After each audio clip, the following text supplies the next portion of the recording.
distinguido amigo, de alguna manera, no de alguna manera, sino concretamente el colega Ervin Hoyos, el colega colombiano también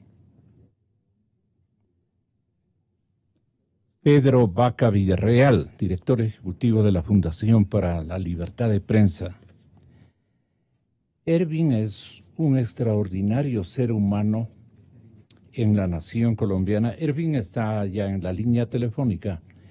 Le saludamos desde la radio Cadena Democracia Televisión Digital y le queremos denotar nuestra especial admiración por el rol, Ervin, que usted viene cumpliendo en bien de la sociedad periodística y de la sociedad colombiana, de la sociedad latinoamericana, en esta carrera periodística destinada a defender a los comunicadores sociales que han sido objeto de secuestros, especialmente de secuestros, el castigo más miserable que se puede ejercitar en contra de la familia de comunicadores, de la familia periodística.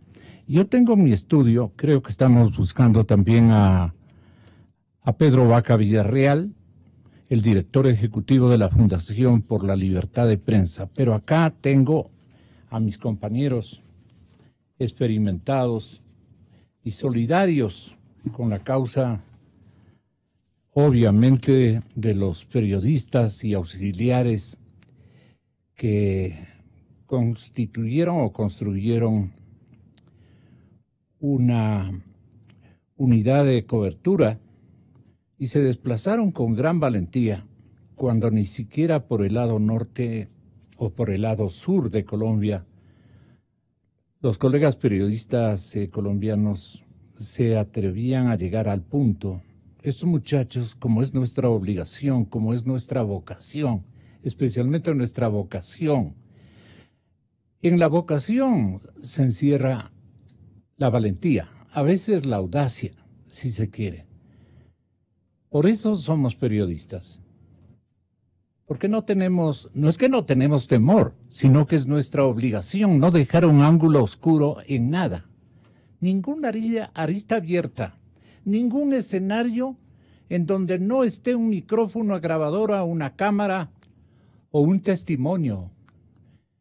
Eso es lo que hizo el diario El Comercio al autorizar la movilización, porque naturalmente en cumplimiento de su vieja tradición, el periódico quiteño, el periódico ecuatoriano Diario El Comercio, apenas seguramente uno de ellos, uno de los tres, se armó de coraje y dijo, vamos a cubrir, con el aliento que siempre nos caracteriza a los reporteros, a los periodistas, unos que hacemos oficina, pero estamos listos a presentarnos en la convocatoria que usted ha realizado y que vale la pena también que tenga la gentileza, Ervin, de nuevamente referir esta convocatoria, Ervin Hoyos, que usted tenga la bondad de referir esta convocatoria y va a ver el enorme pelotón de comunicadores que podrían estar participando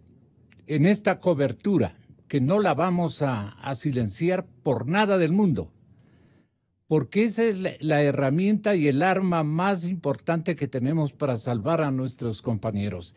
Y a mí personalmente me gustó, compañeros acá de Ecuador, me gustó muchísimo el exhorto que usted le formuló a este más cuate que ecuatoriano, con eso digo bastante. Este señor, dicen los colombianos, la prensa y las autoridades colombianas que es ecuatoriano. Si es ecuatoriano, pues no tenemos, si es auténticamente ecuatoriano, nosotros tenemos que acogerlo como un ser humano y un cuadro social muy importante, porque tiene de alguna manera también sus méritos de liderazgo o de convocatoria, equivocado que está naturalmente en tomarse contra los periodistas colombianos y contra los periodistas ecuatorianos.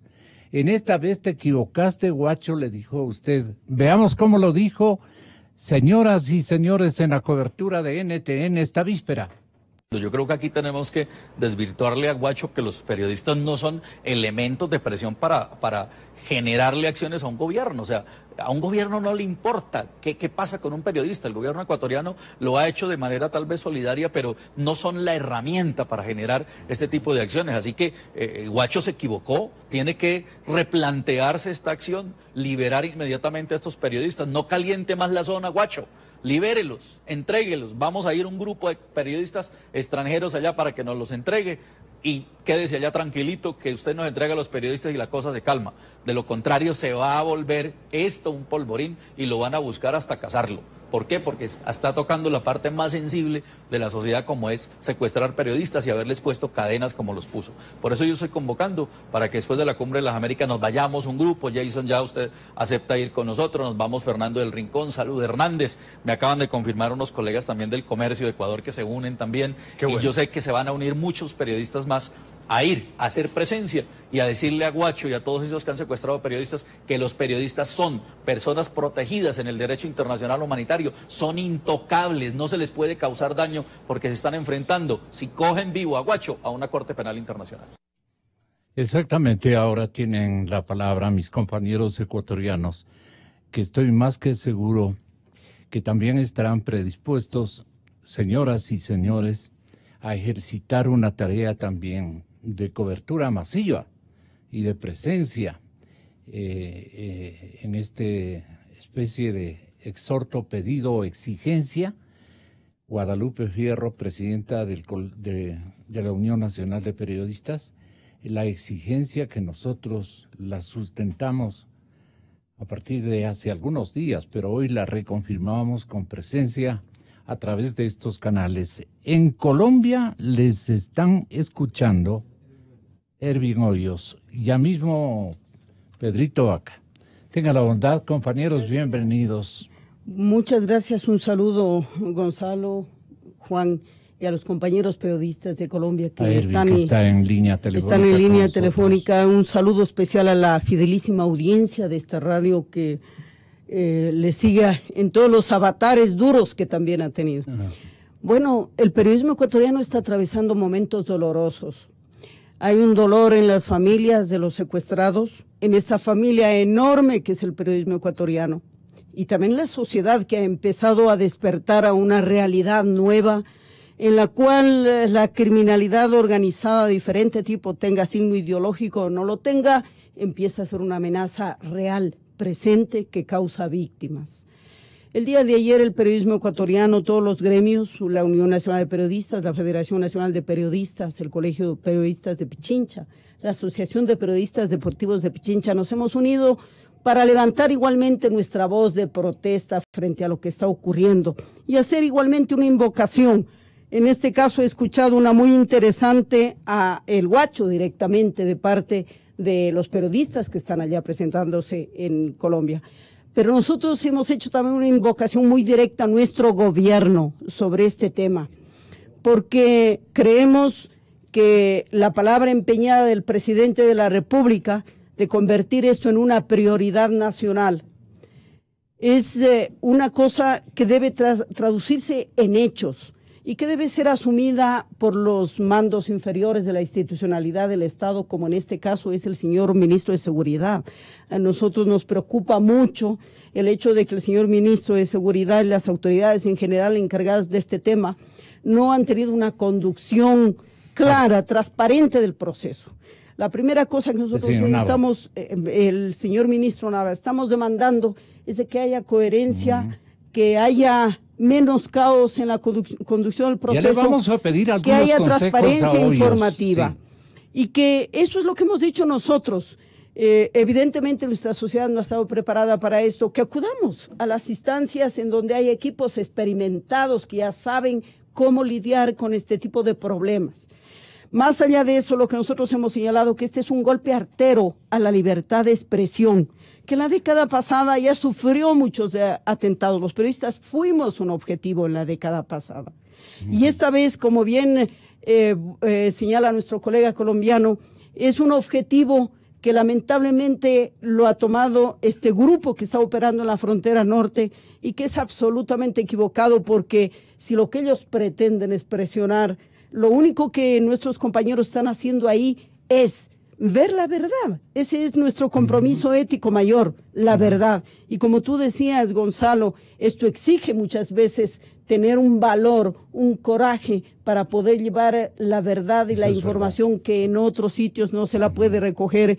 Y bueno, nuestros compañeros estaban haciendo eso. Yo creo que al Guacho también le interesa que esta información se traduzca claramente para que la problemática que ellos enfrentan, el aparente, porque todavía no sabemos si es verdaderamente cierto, manifiesto que el día de ayer lo emitieron, ellos están reclamando que se les trate como un grupo que tiene principios ideológicos. Pues bien, Guacho, devuelva a nuestros compañeros para que ellos puedan decir efectivamente que eso es así. Nosotros como sociedad y como gremio periodístico estaremos en este momento de pie, solidarios y exigiendo a nuestros gobiernos que asuman su responsabilidad. Y aquí una cuestión fundamental. Queremos decirle al señor presidente de la República de Colombia que no es hora de lavarse las manos en este tema, porque si estos autodeclarados secuestradores dicen pertenecer a la columna Oliver Sinisterra, hay que recordarle al gobierno colombiano que ese es un grupo operativo de la guerrilla colombiana. Así es que no pueden decir, este problema no es nuestro y es el señor ecuatoriano. No, señores. Aquí hay convenios bifronterizos que deben ser afrontados para la seguridad mutua de nuestra frontera común. Y el gobierno colombiano no puede hacerse a un lado, mucho menos el nuestro, mucho menos el nuestro. De manera que nosotros le recordamos al señor presidente de la República esta promesa que él ha hecho a los familiares de que esto se convierta en una prioridad y que lo ha dicho públicamente ante la sociedad ecuatoriana, de que nuestros compañeros regresen sanos y salvos para continuar ejerciendo esta noble profesión que es informar a pesar de todos los riesgos. Yo quisiera, Ervin, que tenga la gentileza primero de instruirnos. Es la mayor colaboración que usted nos puede brindar a los periodistas ecuatorianos. Hemos sido testigos, vecinos testigos casi directos, la gente que estamos escuchando a los medios audiovisuales de Colombia con mucha constancia desde que somos niños, desde que nos enamoramos de esta profesión periodística. Y todo el valor, el coraje y el aprendizaje sobre sangre y sobre escenarios de violencia que la prensa colombiana ha tenido que expectar y actuar. ¿Actuar con qué? Con la herramienta de la cobertura. Nosotros tenemos esa obligación, la herramienta de la cobertura. Y entonces sí sería bueno, Ervin, que nos haga una serie de recomendaciones por su experiencia. Señores oyentes en todo el país, Ervin Hoyos mantiene un programa que se llama Las Voces del Secuestro. Y ha sido o fue secuestrado en el año 94 por parte de las FARC, quiero entender, por 17 días a manos de la guerrilla. Ervin Hoyos creó el programa radial Voces del Secuestro, repito, que estuvo al aire por más de 24 años. Al haber estado secuestrado, Ervin señaló que otro de sus compañeros le preguntó por qué en la radio no se mencionaba a las personas que se encontraban en cautiverio. Esto motivó a Hoyos a crear este programa radial que por décadas unió a todas las familias de los secuestrados con sus seres queridos, quienes fueron ubicados por los miembros de estas brigadas de secuestro, si cabe el término, Ervin, en lugares recónditos de Colombia, donde usted, en medio de esa espesa selva colombiana, igual que nuestra selva amazónica en Ecuador, pues son lugares inaccesibles, pero usted a través de la comunicación radiofónica especialmente, usted ingresaba y operaba con los grupos armados, los colmó de exigencias con un discurso sereno pero contundente y representativo de la familia colombiana. Hoy estamos nosotros aprendiendo y estamos recordando precisamente lo que usted ha hecho durante tantos años. Así es, Kervin, ¿cuáles serían esas recomendaciones y esos exhortos que usted podría elaborar en beneficio de nuestros gremios que quieren ir y asistir a su convocatoria? Entonces, la convocatoria tiene qué objetivos tiene que cumplir, qué tipo de objetivos. Ervin Hoyos, Colombia. Buenos días, en Bogotá se encuentra Ervin. Sí, señor, muy buenos días, un gran saludo, me alegra poder estar aquí con ustedes y primero permítanme expresarles mi solidaridad al pueblo ecuatoriano, a todos los colegas periodistas, a las familias de los 3 secuestrados y a todos en general que sepan que nosotros que ya hemos vivido el horror del secuestro durante tantos años, que sabemos cómo se sufre, cómo se padece desde las familias estas tragedias, pues nos queremos vincular, apoyarlos, a aportarles de nuestra experiencia, a generar una reacción social, a que no se mire con timidez a los secuestradores, a que no se mire con timidez el narcotráfico y el terrorismo. Esto hay que reaccionar desde la sociedad con las herramientas que tenemos en la sociedad,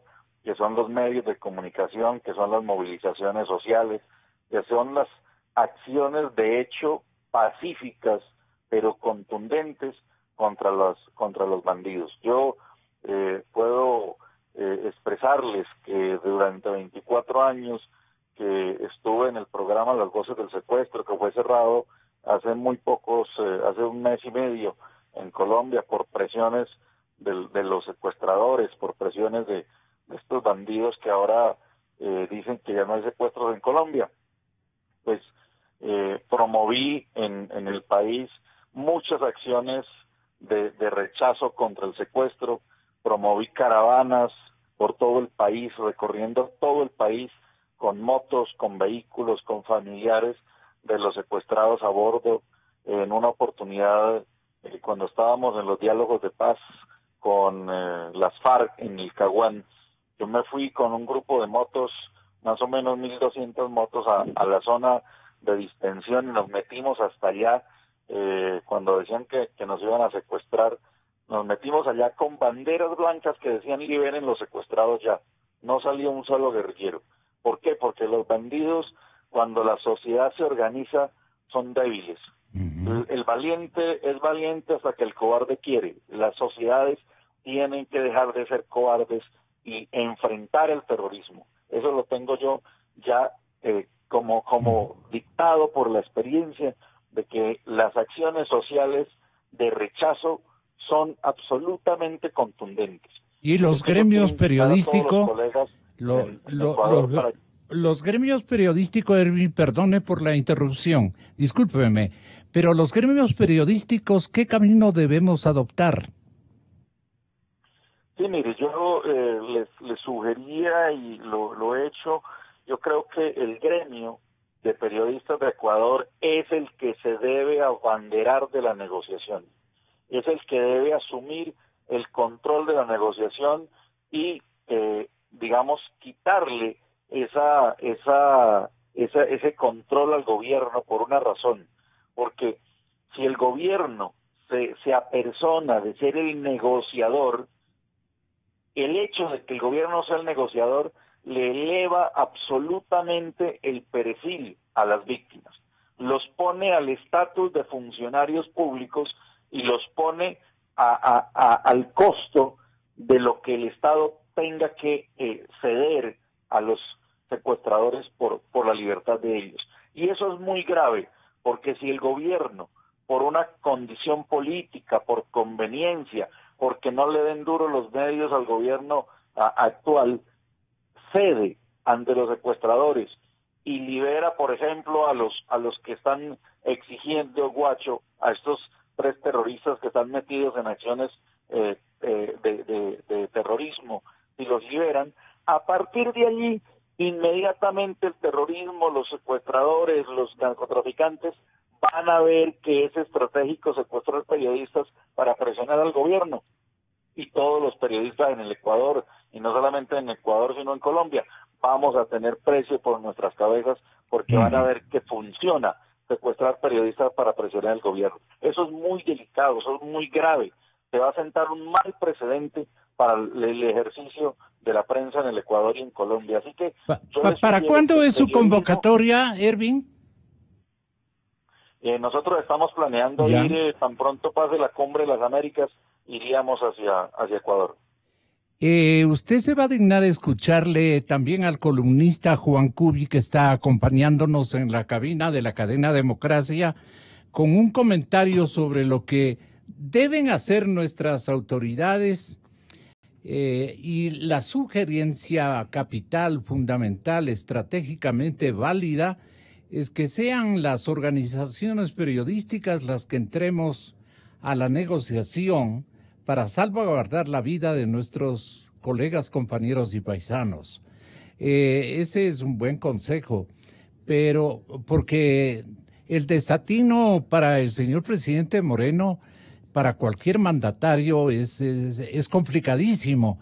Entonces hace que a ratos esté presente y a ratos se aleje el señor presidente, porque el compromiso que adquiriría y el precedente que gestaría en contra inclusive de nosotros mismos, porque el rato que el cuate gane la pelea, ¿no es cierto? Haga el canje, nos tomarán a todos nosotros como insumos de canje. Seríamos una mercadería frente a estos grupos. Peligrosísimo. Pero asimismo yo ayer le hacía recapacitar, y si estuviera usted y yo, perdonen poniéndome yo en el ejemplo, porque así debe ser, nuestras familias estuvieran en otro plano y nuestros entornos de adhesión, que son la radioaudiencia, la teleaudiencia, estarían, digamos, con nosotros y estarían lamentando nuestra circunstancia. El tema es complicado, por eso es que yo apelo a Ervin para que tenga la bondad con su experiencia de orientarnos. A ver, Juan Cubi, conversa con Ervin si eres tan amable. Buenos días, Gonzalo. Gracias por el espacio. Un saludo a Guadalupe, Marlon y a los periodistas colombianos. Perdón, ¿está también ya Pedro Vaca? A Pedro. Y en primer lugar quiero expresar mi solidaridad con los 3 periodistas secuestrados y con sus familiares. Yo creo que hay que sumarse a esta campaña de que tienen que ser liberados lo más pronto posible. Ahora bien, más allá del deseo y la voluntad que tengamos, hay que analizar un poco las condiciones que se están dando en este problema. Y yo creo que no podemos correr el riesgo de quedarnos en la parte episódica de este incidente en la frontera, porque hay una cosa mucho más compleja, Gonzalo. Colombia prácticamente ha tenido 60 años de guerra, y lo que está sucediendo en la frontera es un poco un efecto de esa guerra interminable que vivió la sociedad colombiana. Y hay una responsabilidad de los actores políticos colombianos de no haber prevenido, de no haber evitado el agravamiento del conflicto. Eso hay que señalarlo. Ya. Y toda guerra, Gonzalo, toda guerra tiene consecuencias fatales para una sociedad. Y en toda guerra se cometen excesos. Ya. Eso te lo digo para entender que el problema de la frontera no es solamente Guacho y los periodistas secuestrados. El problema es el narcotráfico. Es un fenómeno complejísimo, que es también de alguna manera una derivación del conflicto colombiano, porque es gracias a la inoperancia y a la ausencia del Estado en gran parte del territorio colombiano, que yo lo conozco directamente, lo que ha propiciado que el narcotráfico sea una opción. no solamente como un negocio, sino también como una forma de vida de las comunidades pobres y marginadas. Entonces, yo coincido cuando leí un colombiano que hablaba del tema en una entrevista en Plan B, que decía, si el tema no es militarizar la frontera, el tema es dar una respuesta integral a un problema de abandono, de pobreza y de exclusión de esos territorios, que lo que han hecho es permitir que de alguna manera se entronice el narcotráfico y otras actividades ilícitas para luego plantear un control territorial. Entonces, Gonzalo, también tienes un gesto de experiencia muy importante. Lo voy a mencionar si me autorizas en cualquier momento, pero no es un asunto vergonzante ni cosa por el estilo. Me estará oyendo la audiencia ecuatoriana y también seguramente los periodistas de Colombia, los colegas colombianos. El asunto es que nosotros hemos aludido, y desde Colombia, la prensa colombiana ha mencionado la permisividad de la administración Correa durante 11 años. ¿Tú concuerdas con eso o no? A ver, Gonzalo, este es un problema que viene de hace más de 40 años. En la frontera, sí. En Esmeraldas, pero en Tumaco. En Oriente, no, claro. en Napo, lo que era Napo hace 40 años. En Sucumbíos. En Sucumbíos, actual. Eso tiene más de 40 años, ya. Gonzalo. Donde ya había Reyes. No, mucho antes, mira. Sí, digo, pero... Exactamente. Inicialmente quien instaló el gobierno del presidente. No. ¿Cómo es la cosa? Quien inicialmente operó en la zona del Putumayo del M-19, por eso yo conozco eso de primera mano, en la zona del Putumayo, en los años 80, instalaron una columna, y en esa época ya el narcotráfico tenía más de 10 años instalado en la frontera y cultivaban coca del lado ecuatoriano. ¿Qué es lo que sucede? En el año 82, 83, no recuerdo exactamente, el M-19 desplaza su columna hacia la zona de Cali y ahí se instalan las FARC. Empiezan un proceso de poblamiento de ese territorio que ya había sido colonizado por el narcotráfico, Gonzalo. Y el tema de Esmeraldas, no te olvides que las actividades ilícitas de contrabando de combustible, eso datan también de hace muchas décadas. Ya. ¿Cuál es el problema? Por eso es que yo veo que el periodo en que incide en lo que estamos en este momento presenciando. Bueno, probablemente... El periodo de la mala experiencia. Probablemente los 10 años de no haber asumido una política de seguridad responsable integral contribuyó a un problema que ya existía. Pero también hay un problema del lado colombiano. Es decir, la inoperancia y la ausencia del Estado, por varios motivos, también permitió que esa zona de frontera, que además es dificilísima de controlar, porque es una zona selvática, pues se prestara para actividades ilícitas de todo tipo, Gonzalo, es que estás solo centrado en el narcotráfico, tráfico de personas, tráfico de combustible, operaciones ilegales por ejemplo, con prostitución. Todo eso ha funcionado en estas fronteras que son permeables. Entonces, ¿por qué planteo esto? Porque más allá del tema que hay que resolver de los periodistas secuestrados, y que eso vamos a hablarlo más adelante, no hay que, dejar de hacer una reflexión sobre una problemática mucho más compleja, que es cómo zonas históricamente abandonadas pueden ser ahora integradas o pueden ser ahora resarcidas de ese abandono con medidas militares, policiales o inmediatas. Esa es una política de mediano y largo plazo para impedir que eso suceda. Fíjate, Gonzalo, estamos hablando de la frontera de Esmeraldas, Sucumbíos y el problema de Manabí. ¿Y qué sucede con todo el problema de Manabí? Que ya desde hace muchos años hay episodios de tráfico de droga en la costa ecuatoriana. ¿Y qué está haciendo frente a eso el Estado? Porque el día de mañana vamos a tener problemas ya mucho más cercanos. Ahorita aparentemente Mataje está lejos, como en su época La Guagre también estaba bastante lejos de los centros de poder, y Manabí.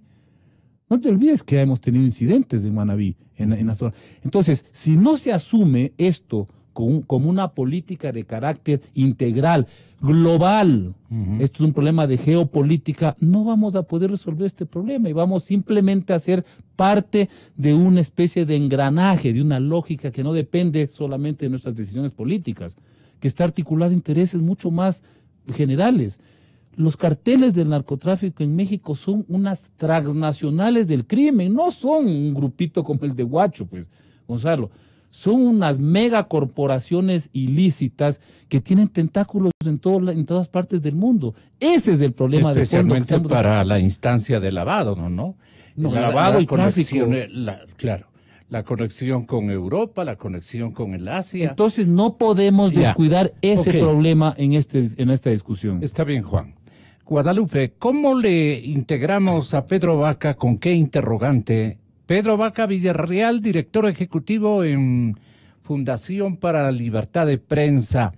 Tiene la bondad Guadalupe Fierro, presidenta de Unión Nacional de Periodistas, y el magíster Juan Cubi. Quieren conversar con los periodistas Ervin Hoyos y Pedro Vaca. Ojalá podamos integrar también a Marlon en la ciudad de Guayaquil, que también allí debe haber alguna constancia de expresión social y de expresión gremial respecto a este insuceso que nos afecta a los periodistas ecuatorianos. Lo que puedan hacer ustedes para orientar a nuestra clase, les quedamos muy reconocidos.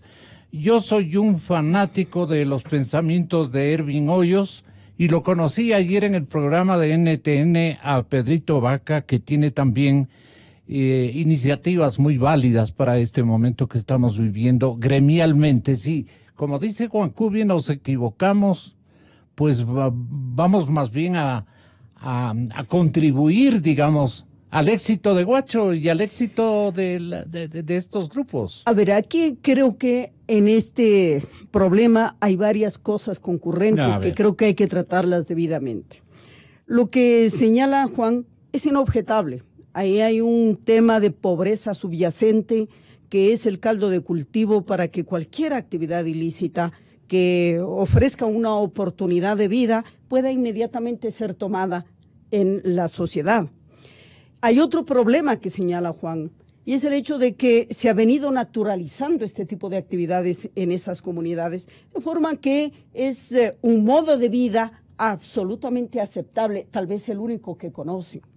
Y también es cierto que el hecho de que esto haya tenido una presencia militar adicional, y cuando me refiero a militar, me refiero a este grupo, a estos grupos irregulares que tienen que prestar un servicio de protección, muchos realmente, francamente mercenarios, al servicio de todo este tipo de actividades. Ese es un problema en donde hay una clara responsabilidad de los estados y común, como decíamos en el caso de Colombia y Ecuador. No. Pongamos nombres a los negligentes. Exacto. Por eso es de que nosotros hemos hecho el día de ayer un llamado a los dos presidentes. Hizo un arreglo, una conveniencia a través de intermediarios para... Pero esto... Perdóname, sí, compañera. Es que esto es importante. Esa conexión del expresidente con alguien de ese sector ha permitido que eso se convierta en un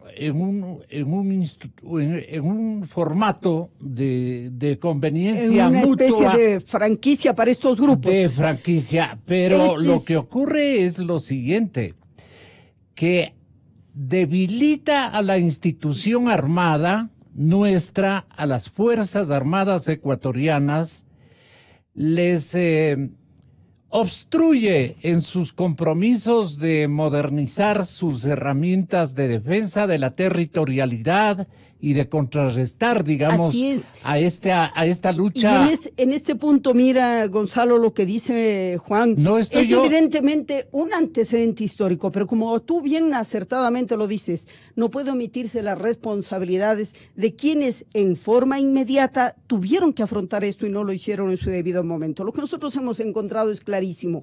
El discurso de la soberanía, que fue una de las características del anterior gobierno, era una mera acción declarativa, porque lo que nosotros encontramos ahora con sorpresa y que el presidente Moreno lo ha definido como una permisividad es un desmantelamiento de cualquier tipo de estructura que en medio de esta precaria situación pueda dar una respuesta. Y ese es el problema fundamental. Yo creo que bien es cierto, debemos tomar los antecedentes, pero los antecedentes deben servir precisamente para corregir los errores. Y lo que nosotros hemos visto es que en este caso, los antecedentes que señalaba acertadamente Juan, no han sido tomados en manera alguna por un gobierno que durante una década ha demostrado falencias totales en este tema. Ahora aquí hay algo mucho más grave. Bien señala Juan, esto es una actividad transnacional. Pues bien, si es una actividad transnacional, los estados, las mismas Naciones Unidas ha hecho un llamamiento a los gobiernos para que se trate de manera conjunta este tema, porque no puede hacerse de otra manera, no puede. Si la actividad criminal es transnacional, es obligación de los estados afrontar ese tema de esa forma. Y aquí lo sorprendente es lo siguiente, el gobierno del señor Correa, ¿no? Fue incluso un solidario actor frente al proceso de negociación de los acuerdos de paz. Hay que recordar que incluso nuestro país en este momento está siendo una hospitalaria sede de este tipo de negociaciones y que de igual manera el presidente Correa, el expresidente Correa, ofreció a las FARC este lugar para la negociación que al final no fue aceptado, sino se lo hizo en La Habana. Entonces, el presidente Correa sabía exactamente lo que estaba ocurriendo, las implicaciones de lo que se iba a venir. Y ahí hay una responsabilidad inexcusable del anterior gobierno, una falla absoluta, total, que el actual gobierno la ha definido como una permisividad. ¿Sin perjuicio de qué? De que esta permisividad, lamentablemente, durante un año también ha sido la característica del actual gobierno. Bueno, pues bien, es el momento de tomar correctivos. Ya. Ahora, yo en este punto solamente quiero señalar, Gonzalo, solamente que lo que no podemos perder de vista es la vida de nuestros compañeros. Ciertamente eso, pero lo que nosotros estamos instando al gobierno ecuatoriano es a que se mantenga un canal humanitario, de que se dé preeminencia a una negociación donde haya equipos experimentados. Nosotros hemos dicho que en el caso de Colombia mismo, la Cruz Roja Internacional ha tenido exitosas negociaciones sobre este tema y que se permita el involucramiento de estos actores que de alguna manera pueden manejar con mayor experticia una situación tan compleja, tan delicada, que ciertamente, como dice Juan, es una cosa tal vez coyuntural, pero no podemos perderla de vista, porque si hoy no hay una respuesta acertada frente a este tema, bueno, el día de mañana tal vez tengamos que acumular más errores de este tipo. Es el momento de rectificar. Okay. Nuestra dirigente decía ayer, la que ustedes están escuchando, compañeros Vaca y Hoyos en Colombia, se refería precisamente a que los dos presidentes en la coyuntura intentan lavarse las manos. Para mala o buena coincidencia, también tienen que tomar en cuenta en el análisis el hecho de que una de las cabezas de las FARC, de los máximos dirigentes, de los negociadores y beneficiarios de un escaño legislativo en el Parlamento, en el respetable Parlamento colombiano, ha sido sorprendido con pruebas fehacientes, según dice el propio mandatario Santos, ha sido sorprendido enviando un cargamento o negociando un cargamento de droga. Las asociaciones de ideas que nos hemos formado, todos los periodistas, han sido de lógica elemental. No queremos nosotros intervenir, siendo un asunto regional, pero más este momento pertenece al juicio de valor que emitan ustedes como colombianos. Entonces, eso también vino a sumarse a una coyuntura bastante complicada para el presidente Santos, hasta que tuvo que salir y advertir esta situación de ayer. Aquí el presidente Moreno ha sido mucho más enfático y ha dicho Correa, con su abandono a la institución militar y a esos pueblos, con su desobediencia a organizar unas fronteras vivas, con la plata que tuvo de una época fantástica en la venta petrolera, que es nuestro principal recurso de subsistencia y de desarrollo, no hizo nada por esta frontera. desde Sucumbíos, Carchi, Imbabura, Esmeraldas, no hizo absolutamente nada para ese campesinado.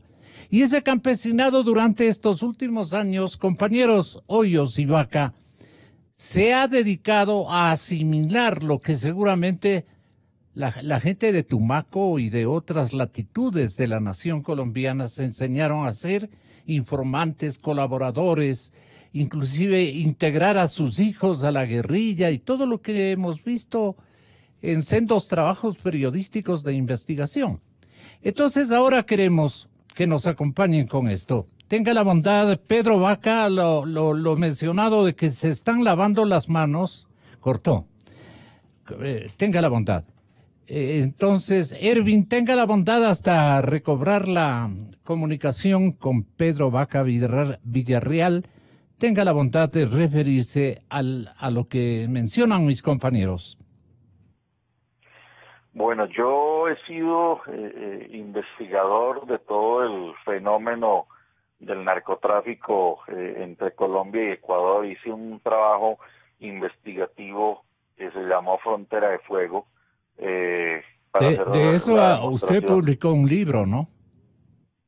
Sí, yo he publicado 5 libros sobre distintas temáticas y esa publicación mostraba el tráfico de armas y de droga entre la frontera de Colombia con Venezuela y la frontera de Colombia con Ecuador. Ahí encontrábamos un fenómeno sencillamente impresionante, y es como a través de Ecuador nos entraba a Colombia la mafia rusa, la mafia ucraniana, mafias de Yugoslavia, trayendo armas que entraban por Ecuador, utilizaban el territorio ecuatoriano estas mafias para meter armas a Colombia, y luego las FARC le pagaban a la mafia esas armas con drogas. Entonces, fue un trabajo de mucho tiempo de investigación, en donde pudimos descubrir cómo también estaban permeadas fichas importantes de las autoridades ecuatorianas, como también lo estaban permeadas fichas importantes de las autoridades colombianas. O sea, el narcotráfico lo compra absolutamente todo, y pude tener, y ando en constante comunicación con uno de los guerrilleros de las FARC, que era el encargado de comprarle armas al bloque sur de las FARC, y era el encargado de recibir las armas y de pagarlas con coca. Él, en una de las pruebas que nos entrega, se mandaron 60 toneladas de coca que salieron del Putumayo vía a provincia de Sucumbíos y de ahí hacia Esmeraldas, en donde se llevaron esas 60 toneladas en camiones que iban escoltados en la avanzada por policías e iban protegidos por guerrilleros armados. O sea, imagínese esto. Y de esa manera metían las armas y sacaban la coca, pero no fue solo una vez. Eso se hizo muchísimas veces. Raúl Reyes en los campamentos fue visitado por generales de las fuerzas ecuatorianas. Por eso nosotros hablamos en ese informe del cartel de los soles, tanto en Ecuador como en Venezuela. El narcotráfico tiene permeados a nuestros 3 países. Esto es una estrategia netamente del narcotráfico. Ahí había narcotráfico y tráfico de armas desde la mínima escala, cuando utilizaban a indígenas de las comunidades de Otavalo y los llevaban con sus tulas cargadas a la espalda por medio de la selva para llevarle munición a las FARC a Colombia y devolverlos con droga, hasta grandes cargamentos de droga. O sea, funciona desde la mínima escala hasta la más alta escala. Y lo mismo pasa en la frontera con el territorio venezolano. Yo hice esa denuncia y fue tanto que el gobierno de la época en Ecuador pues la rechazó. ¿Qué fue de Pedro? ¿Cómo, perdón? No, adelante, mil perdones. Fue tanto que el gobierno pues obviamente la rechazó, y posteriormente ya se conoció el video en donde el mismo Mono Jojoy hablaba del aporte que le hizo las FARC a la campaña de Correa. O sea que aquí ha habido una serie de permisividades muy graves que tienen unos efectos políticos, que tienen unos efectos sociales, que crearon unas redes de narcotráfico en donde permearon las autoridades, y ahora con los cambios que ha habido con este nuevo gobierno en Ecuador, en donde movieron mandos militares, en donde movieron mandos de la policía, en donde cambiaron oficiales y rotaron a las autoridades en la zona, pues se les rompió toda esa estructura que tenían los narcotraficantes y vinieron las retaliaciones, porque ya hay unos pagos adelantados por esas alianzas, y ahí han venido las retaliaciones. Eso es lo que ha generado esta reacción que estaban investigando los periodistas y que ahora los secuestran, les ponen cadenas como para decirle a los demás periodistas no se metan acá, que si se meten miren lo que les espera. Por eso es que yo digo, no podemos dejar a los periodistas ecuatorianos solos en esta lucha, en esta guerra. Tenemos que convocar la solidaridad de la prensa internacional, irnos allí a Mataje, generar salas de redacción, trabajos de redacción desde Mataje, hacer presencia y exigir que los liberen. Si nosotros hacemos un trabajo muy fuerte en la zona, esa presión va a ser muy seguramente que no les quede otra alternativa que ponerlos en libertad. Y por el otro lado, pues hay que llevar a cabo una acción estratégica que no me atrevo a comentarla por esta vía, pero que puede ser muy efectiva para traerlos a la libertad. Así que yo considero que hay que actuar. Ustedes tienen que, como lo decía la licenciada, también compartir y aprovechar las experiencias extranjeras que hay en todo esto. En Colombia tenemos mucha experiencia, en México también. En mi caso, como periodista, yo hago presencia con la organización Las Voces del Secuestro en México, en Salvador, en Guatemala. Hemos hecho presencia en muchos casos de secuestros en Colombia. Yo he participado en más de 3.200 casos de secuestros que hemos logrado que salgan exitosos sin pagar dinero por ellos. Así que podemos aportarles todo lo que esté a nuestra disposición. ¿Cuánto se lo agradecemos? Sobre todo generar solidaridad y que esto no vuelva a ocurrir y no siga ocurriendo, porque de lo contrario, si se llega a cederle a los secuestradores beneficios de tipo político o beneficios como liberarle a estos que tienen presos, nos vamos a volver los periodistas pieza de canje y van a seguir secuestrando periodistas y le van a poner precio a nuestras cabezas por cada que ocurra una acción de estas para presionar a los gobiernos. Yo creo que aquí el gremio de los periodistas es el que tiene que coger el sartén de la negociación y hacer que el gobierno les dé garantías que permitan hacer todas las gestiones necesarias, pero que eso lo controle el gremio de los periodistas. Pedro Vaca nos decía ayer a través de NTN, RCN en definitiva, que los gobiernos de Ecuador y Colombia no están aportando positivamente a la negociación. Pedro.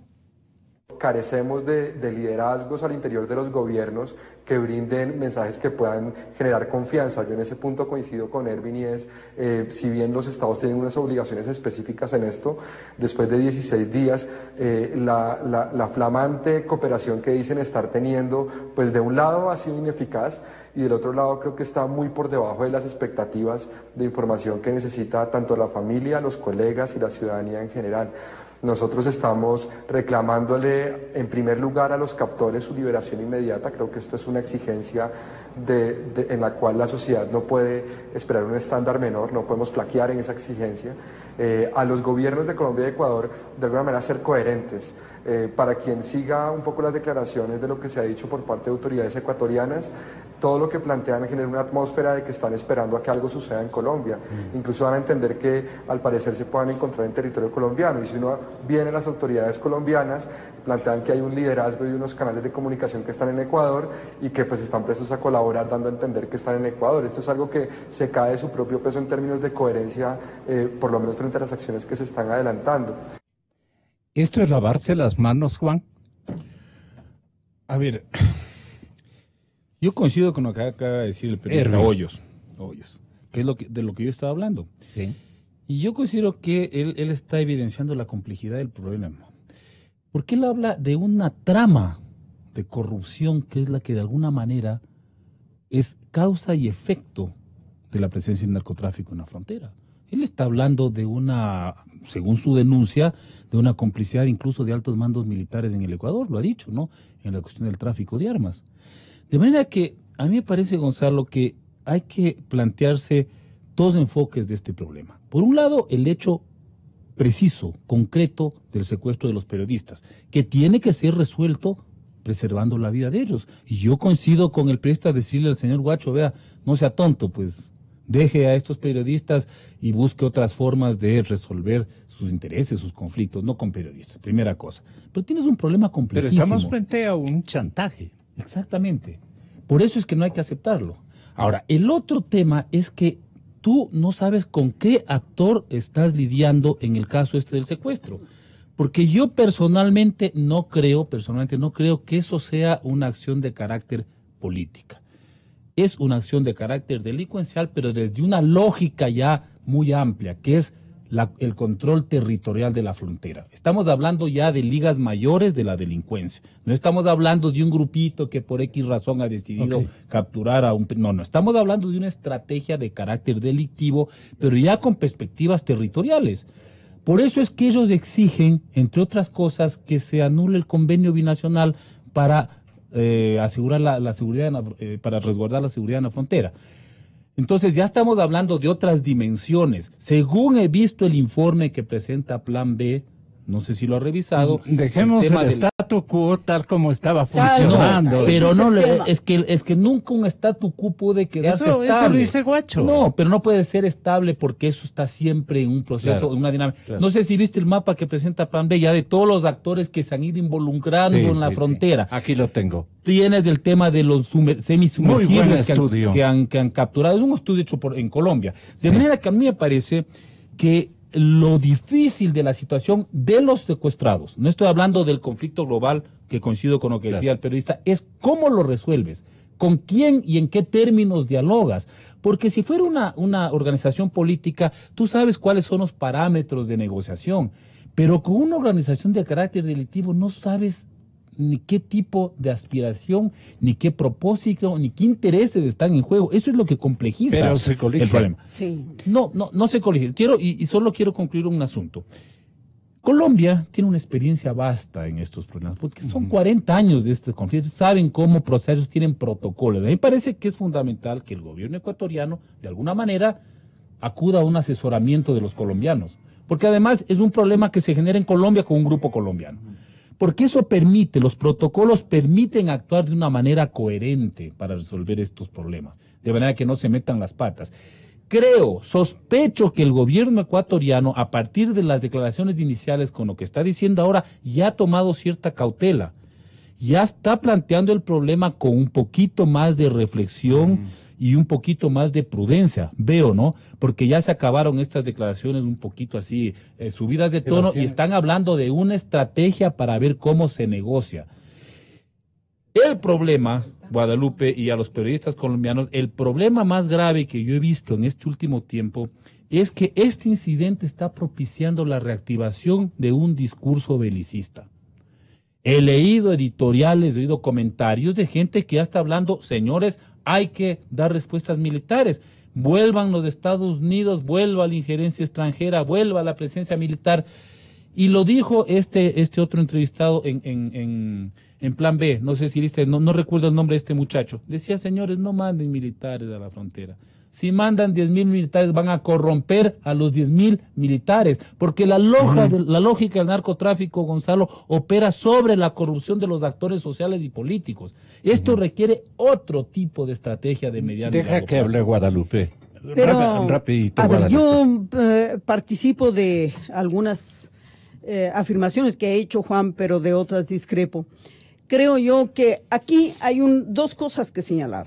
Bueno, la primera, toda la experiencia de la cual se ha hablado y de que los compañeros colombianos nos han puesto de una forma cruda la realidad que nosotros los ecuatorianos ignoramos sobre nuestro propio país. Así es. Eso debe obligarnos a dos cosas. La primera, a que el discurso frente a las responsabilidades del gobierno tenga que asumir con frontalidad este tema. Porque aquí lo que el presidente Moreno ha dicho a media lengua, que hay una permisividad. Es el telón de fondo de lo que nos acaba de aclarar el compañero de Colombia. Ese es el tema. Entonces, la primera cosa es de que hay que estar conscientes de eso. La segunda es el hecho de que nuestras autoridades, yo creo que hasta con cierta humildad deben admitirlo, que a lo mejor no entendieron toda la complejidad del tema y que sobre este tema específico de la información hay una falla muy grave que se ve desde el anterior gobierno y que en este persiste. Por ejemplo, pues quiero yo expresar específicamente sobre este tema, hacer un cordial llamado al señor Navas, que en este punto ya ha tenido 2 graves equivocaciones. Él en la primera intervención que hizo situó equivocadamente la responsabilidad en nuestros compañeros por haber ido a cubrir una información. No, señor Navas. No es responsabilidad del periodista, el periodista tiene que estar ahí, porque es, como decías tú, su compromiso con la verdad. Claro que sabemos que se arriesga, pero es un compromiso, exactamente. Un compañero lo decía de una forma tan gráfica, cuando ocurre un accidente, un terremoto, la gente sale y el periodista llega a cubrir la información a su riesgo. Es verdad, pero eso no le exime al Estado, en primer lugar, de proteger esta actividad. Porque aquí es una cosa importante que hay que señalar. Esta información que nuestros compañeros la mantienen en estos frentes tan complejos es una información crítica para la democracia. ¿Cómo la sociedad ecuatoriana puede reaccionar adecuadamente si no está adecuadamente informada sobre la gravedad de este problema que nosotros de forma externa nos informamos? Y entonces, sobre esto lo que yo quiero insistir al Estado ecuatoriano, al gobierno ecuatoriano, que las políticas de comunicación y específicamente los protocolos internacionales que ya existen para protección de los periodistas se ejecuten. Ok. ¿Qué es lo que tiene que pedir, exigir el señor presidente de la República del Ecuador al señor presidente de la República de Colombia en Lima? Esto les vamos a consultar a Sebastián Mantilla, un distinguido periodista que ayer hacía y construía una columna muy interesante de su visión del tema, y a los militares en servicio pasivo de la dimensión de Wagner Bravo, Mario Pazmiño y Fausto Cobo. Y vamos a analizar también el gasto militar, lo que está ocurriendo en la frontera con nuestros compañeros periodistas y el eventual o real silencio colombiano, especialmente de no haber habido el episodio de uno de los diputados heridos por la administración Santos en los 10 escaños que fue parte del arreglo. Entonces, este caballero pensaba que las cosas seguían igual y siguió con su contribución también a la negociación de drogas desde las FARC. Una cosa espantosa, inentendible, equivocada, totalmente equivocada, vergonzante incluso para la sociedad colombiana. Y con ellos ha hecho el señor presidente Santos un arreglo. Y le incumplen de esta manera tan abusiva, tan fuera de todo límite, ¿no? Seguían ellos con su negocio. Y esto tenemos que hablarlo así con estas formas y estas expresiones para atender lo que más luego nos van a manifestar nuestros invitados, especialmente desde seguramente el Palacio Nacional de Gobierno, y a esta hora el señor doctor Juan Sebastián Roldán, porque estamos buscando la verdad. Soy María Josefa Coronel.